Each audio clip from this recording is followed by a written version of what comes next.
On the northern bank of the Annan River, a grove of willows and birches rippled in the heat. Howeland gripped the reins of the horse that pulled her covered cart. The gently rolling green land, bright with wild flowers, would soon grow parched and brown. Spring and early summer were no more than a brief respite between the icy winds of winter and the scorching midsummer heat. Howeland's robe and leather trousers lay next to her, under the square, feathered birch headdress she had worn at her wedding. A short woolen shift covered her. She had shed her other garments earlier that morning. Her home was under the curved covering of her two-wheeled wooden cart, the frame and felt panels of the yurt she would erect in her husband's camp, the trunks that held her pots, clothes, hearth, jewelry, and rugs, the bed where they would lie. Yeke Chiledu rode at her side, his back straight under his quiver of arrows. His bow was inside the lacquered case hanging from his belt. His short, trousered legs hugged the flanks of his chestnut horse.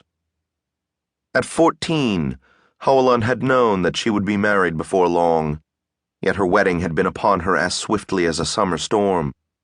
A month ago, Chiledu had come among the Olkunuguds to find a wife, and had seen Howeland outside her mother's yurt. By that evening, he was speaking to her father of the gifts he would offer for her.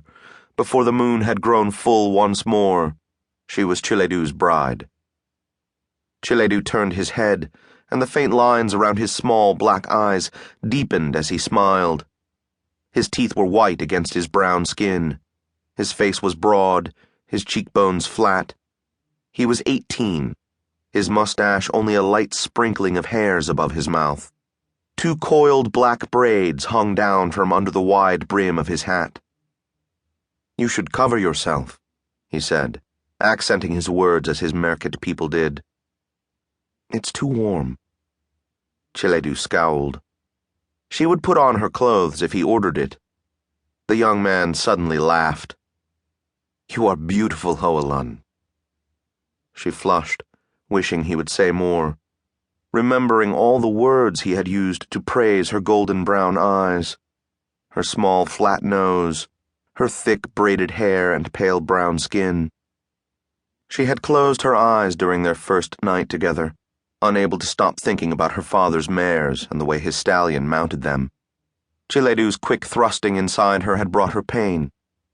He had moaned, shuddered, and withdrawn, to fall asleep at her side a few moments later.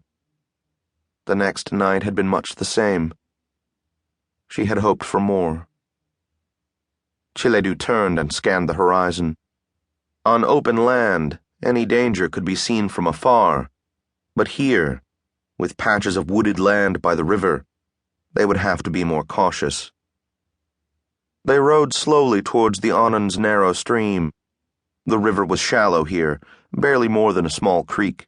They would be able to cross it easily. A small flock of ducks were feeding upriver. Chiledu trotted towards them. Further up the bank, he dismounted, took out his bow, and crept towards the distant flock. Howeland pulled at her reins. The cart rolled to a halt. She untied the spare horse from the back of the cart and led the animal to the water. Long fingers of willows and birch trees came nearly to the edge of the opposite bank. In the distance, a massif abruptly jutted from the land. Tengri, heaven, was a vast yurt under which parts of Etugan, the earth, thrust upwards, reaching towards its roof.